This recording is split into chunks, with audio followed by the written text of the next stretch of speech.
यदि आपको ये ज्ञान हो जाए कि बच्चे पूछे कि कलश क्यों रखा जाता है, कलश के ऊपर आम के पत्ते क्यों लगाए जाते हैं, कलश के ऊपर नारियल क्यों रखा जाता है, कलश के ऊपर 9 बार मोली क्यों बांधी जाती है, मोली मतलब लच्छा नाड़ा 9 बार क्यों लपेटा जाता है नारियल के ऊपर, कलश के ऊपर जब रखते हैं।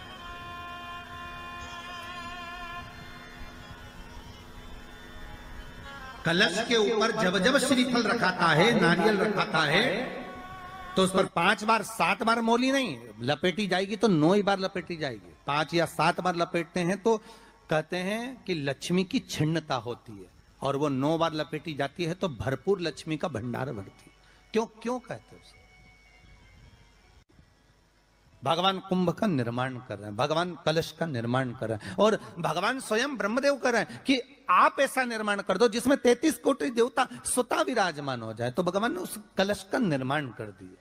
अब कलश का निर्माण करा तो स्वयं भगवान ब्रह्मदेव बोले, प्रभु इस कलश के अंदर मेरा स्थान कहां है, मेरा स्थान कहां है?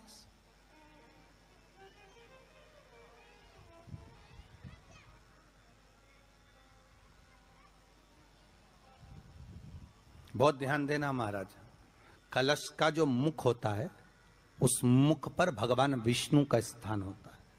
किसका स्थान है? भगवान विष्णु का। थोड़ा सा नीचे आओगे, जहां से कलश का मुख दबा हुआ होता है, वह जगह भगवान स्वयं शिव की होती है। किसकी जगह है? भगवान शंकर की। कलश का अग्रभाग, नीचे का भाग जहां से फैला हुआ होता है, वहां ब्रह्मा का आधिपत्य स्थापित होता है। फिर कलश का जो नीचे का भाग होता है वो भगवान शिव और शक्ति का स्थान होता है। कलश के बाहरी भाग में, जहां पर बाहर का हिस्सा होता है, उस कलश के बाहरी भाग में 33 कोटि देवताओं को भगवान शंकर ने लाकर विराजमान किया होता है। महाराज भगवान शंकर 33 कोटि देवताओं को निमंत्रण देकर उस कलश में विराजमान कर दिया। कितना सुंदर लिखा है देवी भागवत के अंदर कि जहां कलश की स्थापना होती है उस जगह पर किसी देवताओं को बुलाने की जरूरत नहीं होती। 33 कोटि देवता उस जगह पर स्वतः विराजमान हो जाते हैं। स्वयं 33 कोटि देवता स्वयं वहां विराजमान। नवरात्रे एकम से प्रारंभ नहीं होते, अरे अमावस्या की रात्रि से प्रारंभ हो जाते हैं, इसलिए उसको कहते हैं नवरात्रे।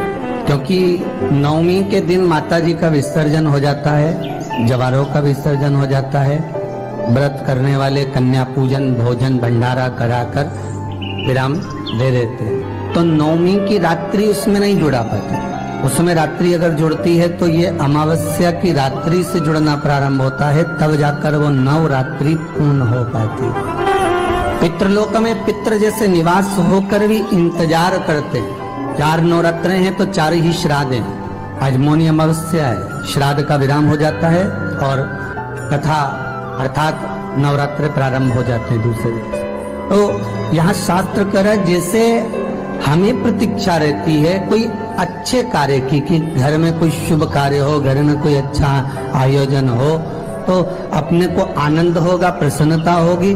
उसी तरह हमारे जो पूर्वज चले गए, जो पूर्वज चाहे वो अधोगति में गए हों, चाहे वो देवगति में गए हों, चाहे वो पितृलोक में निवास कर रहे हों, तो जितने भी पितृलोक में निवास करने वाले पूर्वज होते हैं वो भी ये विचार करते हैं कि हमारे घर के वंश द्वारा, हमारे वंशजों द्वारा कोई ऐसा सत्कर्म हो जिससे हमारे जीवन की वितृप्ति हो और हमें आनंद की अनुभूति हो। और ध्यान दीजिएगा महाराज, आपको चैत्री नवरात्रि का स्मरण होगा, आपको शरदीय नवरात्रि का स्मरण होगा, पर जो आषाढ़ में और माघ में जो नवरात्रे पढ़ते हैं इसका एक आनंद ही दूसरा रहता है। बस इतना जरूर होता है कि दुनिया के लोग वो जो 2 नवरात्रे होते हैं उसमें कलश की स्थापना भी करते हैं, देवी का पूजन भी करते हैं, अर्चना भी करते हैं, मंदिरों में भीड़ भी रहती है और खूब प्रेम से माता का जगराता वगैरह सब होता है। पर ये जो नवरात्रे हैं 2 गुप्त नवरात्रे, इनका लोगों को स्मरण नहीं था। वो तो धीरे धीरे ये टीवी चैनल के माध्यम से कथाकारों ने वक्ताओं ने स्मरण कराना जब चालू करा, धीरे धीरे बताना, मार्गदर्शन करना जब चालू करा, तब लोगों को ज्ञात होता गया कि कोई गुप्त नवरात्रा भी होता है, उसमें भी देवी की आराधना होती है। ये चारों नवरात्रे अलग अलग अवस्था के हैं, अलग अलग सुख के हैं और अलग अलग आनंद के।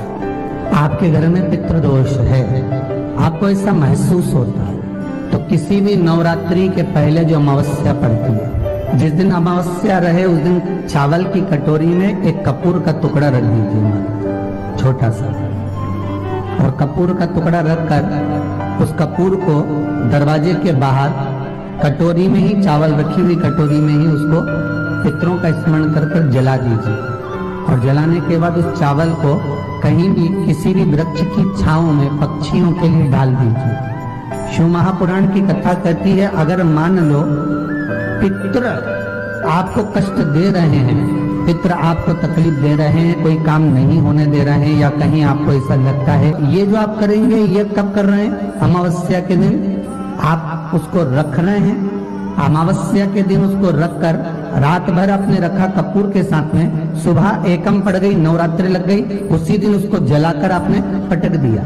अर्थात उससे देवी और पितृ इन दोनों का आशीर्वाद जो प्राप्त होता है, तो घर में से पितृदोष समाप्त होकर लक्ष्मी की वृद्धि प्रारंभ हो जाती है, कार्य में सिद्धता आ जाती है। और नवरात्रि में भी देवी की आराधना का एक स्मरण का सुख है महाराज।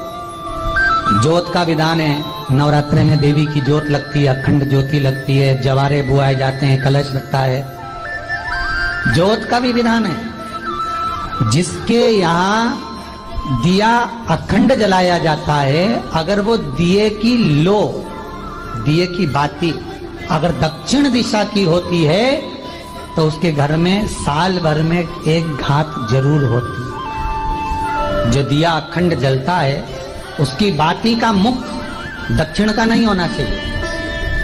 अगर आपने देवी भागवत का स्मरण करा हो, देवी भागवत को अगर सुना हो, तो देवी भागवत में स्पष्ट किया गया कि पूर्व की ओर मुख करा हुआ दिया, अर्थात पूर्व की ओर ज्योत जो जलाई जाती है, वो संपदा की वृद्धि करती है।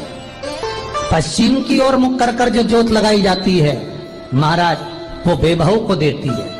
और उत्तर की ओर जो मुख कर कर ज्योत जलाई जाती है, उत्तर की ओर जो ज्योत का मुख रहता है, वो आयु की वृद्धि करती है, घर में अकाल मौत को रोकती है। दक्षिण की ओर ज्योत ना लगाएं, अगर आपको लगाना है पूरब की लगाएं, पश्चिम की लगाएं या उत्तर की लगाएं। और जितने दिन महारानी जगदम्बा जगतधात्री दुर्गा भवानी चैत्र नवरात्रि में, शरदीय नवरात्रि में, आषाढ़ी नवरात्रि में, आदिक पौष नवरात्रि में हम जगत जननी जगदम्बा की जब स्थापना करते हैं, या हम नूतन घर का प्रवेश करते हैं, या गणेश जी की स्थापना करते हैं, या कोई दुकान को प्रवेश करते हैं, या कोई शुभ कार्य करने के लिए अग्रण्य होते हैं, तो हम कलश की स्थापना क्यों करते? कलश के अंदर आखिर ऐसा क्या विराजमान है कि 33 कोटि देवता उस कलश के अंदर आकर बैठ जाते हैं। आप कोई यज्ञ करने जा रहे हो, आप कोई पोथी पुराण करने जा रहे हो, आप कोई अच्छा कार्य करने जा रहे हो, तो ब्राह्मण देवता कह देते कलश की स्थापना होगी, कलश की शोभा यात्रा निकलेगी, कलश यात्रा निकलेगी, कलश विराजमान होगा। उस कुंभ की, उस घड़े की महत्वता कहां से प्रकट हो गई? शिव महापुराण की कथा कहती है महाराज, भगवान ओघड़दानी शंकर स्वयं आद्य शक्ति जगदम्बा से कहते हैं कि जगदम्बा तू क्या चाहती है बोल। तो जगत जननी जगदम्बा कहती है कि जहां मैं हूं वहां शंकर है, ये आपने कह दिया, पर जहां शंकर है वहां पार्वती का होना जरूरी है। उसके लिए सिद्ध करने के लिए एक स्थान ऐसा बनाया जाए जहां पर शंकर विराजमान है और शंकर के साथ पार्वती विराजमान है। तो शिव जी ने कहा, पार्वती उसके लिए मैं तुझे एक सुंदर कलश का निर्माण कर कर देता हूं।